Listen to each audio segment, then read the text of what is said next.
चमोली में उत्तराखंड क्रांति दल की बैठक हुई है। जिला कार्यकारिणी गठन से संबंधित बैठक की गई है। बद्रीनाथ केदारनाथ मंदिर समिति में जिला संयोजक ब्रजमोहन सिंह साजवान की अध्यक्षता में ये बैठक हुई। इस दौरान जिला प्रभारी एपी जुयाल और केंद्रीय मीडिया प्रभारी शांति प्रसाद भट्ट भी इस बैठक में शामिल रहे। बैठक में सर्वसम्मति से दिगंबर सिंह फरसवान को जिला अध्यक्ष, यशपाल सिंह नेगी को जिला महामंत्री और दलप सिंह पडियार को जिला अध्यक्ष टैक्सी यूनियन उत्तराखंड क्रांति दल चमोली बनाया गया है। साथ ही साथ सभी सक्रिय सदस्यों को प्रमाण पत्र भी बांटे गए हैं। एपी जुयाल जी के नेतृत्व में भ्रमण चल रहा है। संगठनात्मक चुनाव भी हैं हमारा ये कहना है कि वर्तमान दौर में भारतीय जनता पार्टी के शासनकाल में न बेटी सुरक्षित है, न शिक्षा सुरक्षित है। महंगी शिक्षा हो रही है, संसाधनों में बाहर वाले डाका डाल रहे हैं। तो हमारा ये मानना है संगठन को मजबूत कर गांव-गांव जाकर लोगों को भारतीय जनता पार्टी की राज्य विरोधी नीतियों को समझाना, ताकि भारतीय जनता पार्टी के काले कारनामे जनता समझ सके और इस सरकार को उत्तराखंड से बाहर फेंका जाए। हमारा जो पार्टी का एक संगठनात्मक जो रचना है उसको हम आगे बढ़ाने के लिए आए हैं और वर्तमान में जिलों का पुनर्गठन के दौर से हम चाह रहे हैं, क्योंकि हम आने वाले नेक्स्ट ईयर हमारी विधान उसके केंद्रीय के चुनाव होंगे, तो उससे पहले हमारे नीचे लेवल के जो इकाई है उनका गठन किया जाए। लेकिन इसके अतिरिक्त हम जरा जन जागरण भी करना चाह रहे हैं, क्योंकि वर्तमान जो परिस्थिति है 22 साल के राज्य में हमने खोया ही खोया, सब कुछ राज्य लेने के लिए भी खोया, हमने अपने बच्चे खोए, अपने मातृशक्ति का अपमान झेला, सब कुछ छोड़ा, लोगों ने अपने संसाधन। चलिए आगे बढ़ेंगे। महिला आरक्षण को लेकर धामी सरकार को बड़ी राहत मिली है। सुप्रीम कोर्ट ने हाईकोर्ट के आदेश पर रोक लगा दी है।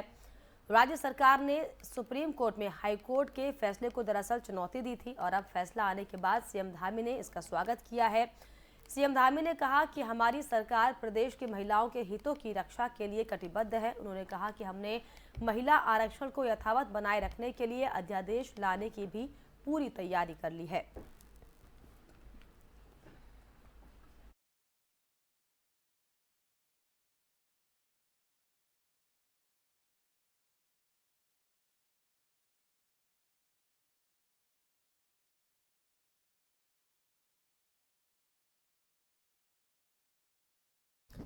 और इस पर खास जानकारी के लिए देहरादून से हमारे संवाददाता अजय पांडे हमारे साथ लगातार बने हुए। अजय जी, इस तरीके से सीएम धामी ने साफ तौर पर राज्य सरकार ने इस पर चुनौती दी थी और अब साफ तौर पर राहत सरकार को मिलती हुई दिखाई पड़ रही है। क्या कुछ जानकारी इसको लेकर, महिला आरक्षण को लेकर?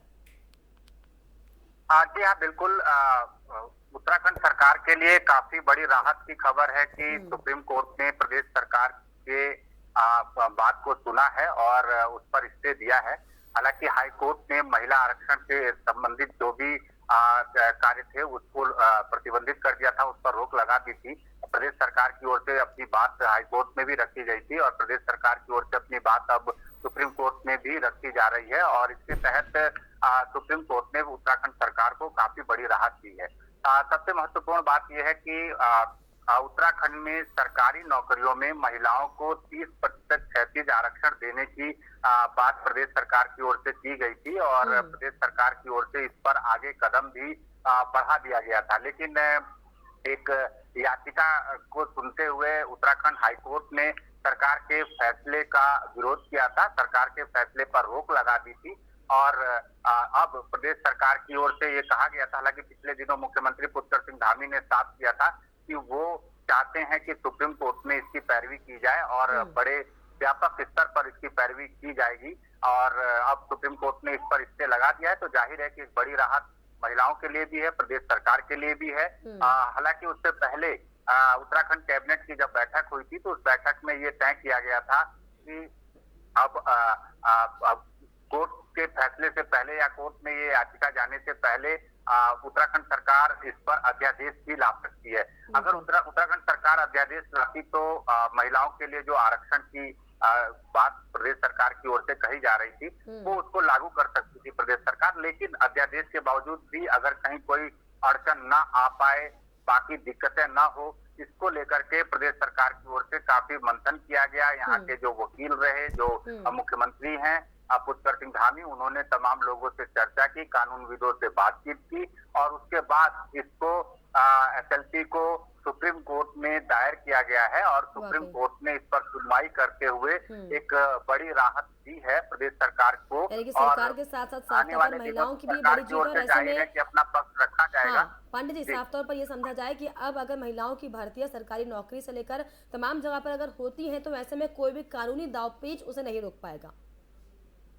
या बिल्कुल, देखिए अब मामला सुप्रीम कोर्ट में चला गया है तो सुप्रीम कोर्ट की ओर से जो भी निर्णय होगा, जो भी फैसला होगा, उसको प्रदेश सरकार को भी स्वीकार करना होगा। और खास तौर पर जो महिलाएं हैं, जो युवतियां हैं, जो अब सरकारी नौकरियों में जाना चाहती हैं, उनके लिए भी एक बड़ी बात होगी। अगर सुप्रीम कोर्ट से ये फैसला आता है कि जो 30% क्षैतिज आरक्षण का फैसला प्रदेश सरकार की ओर से किया गया है वो ठीक है, उस पर रोक नहीं लगानी चाहिए, उस पर कोई अड़ंगा नहीं लग सकता है, तो जाहिर है कि बाकी के लोगों के लिए लाभकारी साबित जरूर होगा।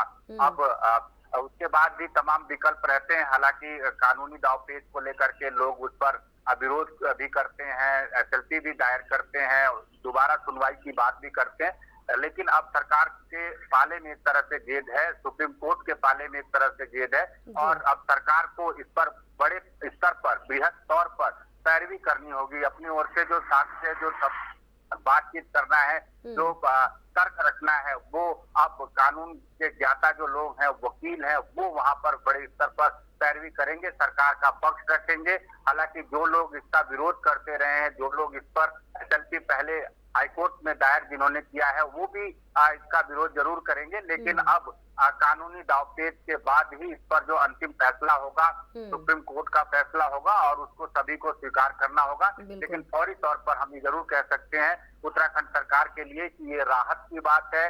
उत्तराखंड की जो महिलाएं हैं, जो युवतियां हैं, पांडे जी, उनके ऐसे में लिए विपक्ष राहत की की बात तरफ से कोई प्रतिक्रिया इसको लेकर सामने आ रही है क्या? वो इस फैसले को सही बता रहे हैं या फिर किसी तरह की बयानबाजी इसको लेकर? देखिए, क्योंकि जब मामला कोर्ट में रहता है तो तमाम जो लोग हैं, जो चाहे राजनीति से जुड़े लोग हों या बाकी अन्य क्षेत्रों से जुड़े लोग हैं, वो उस पर बातचीत करने में थोड़ा संकोच जरूर करते हैं। लेकिन बहुत सारे युवतियां हैं जो अब सरकारी नौकरियों के लिए आवेदन करना चाहती हैं। वो ये चाहती हैं कि क्योंकि उत्तराखंड राज्य का गठन जिस उद्देश्य के लिए हुआ था, यहाँ की पलायन को रोकना है, यहाँ की भौगोलिक स्थिति अन्य राज्यों से अलग है, यहाँ की महिलाएं काफी मेहनत करते हैं, तो यहाँ अगर महिलाओं को आरक्षण मिलेगा, यहाँ की युवतियों को आरक्षण मिलेगा तो उनके लिए एक राहत की बात रहेगी। वो अपने आर्थिक तौर पर संपन्न भी होंगे, अपने परिवार की आर्थिकी को बढ़ाने का काम भी करेंगे और जो पलायन की स्थिति है, उस पलायन की स्थिति पर रोक लग सकती है और ऐसे में अन्य राज्यों की ओर रुख नहीं करेंगे। यहाँ पर उनको रोजगार मुहैया हो सकेगा, सरकारी नौकरी मिल सकेगी और क्षैतिज आरक्षण की जो परिकल्पना को लेकर के मुख्यमंत्री पुष्कर सिंह धामी आगे कदम बढ़ा रहे हैं, उस पर भी एक बड़ा अब फैसला सुप्रीम कोर्ट की ओर से आने वाले समय में देखने को मिलेगा। बिल्कुल, साफ तौर पर बहुत शुक्रिया आपका जो जी तमाम जानकारी हुई। तो आपको बताएं कि सुप्रीम कोर्ट ने साफ तौर पर ये फिलहाल स्ट्रेस पर लगा दिया है कि जो महिलाओं के आरक्षण को लेकर लगातार धामी सरकार की ओर से अपनी बातें रखी जा रही थी, फिलहाल इस बात को सुप्रीम कोर्ट ने समझा है और फिलहाल इसको लेकर हालांकि कोई फैसला ना करते हुए इस बात पर स्टे लगा दिया गया है कि इससे उन्हें कोई आपत्ति नहीं है। हालांकि जो फैसला है ये आने वाला वक्त बताएगा कि क्या कुछ फैसला इसको लेकर सुप्रीम कोर्ट करती है।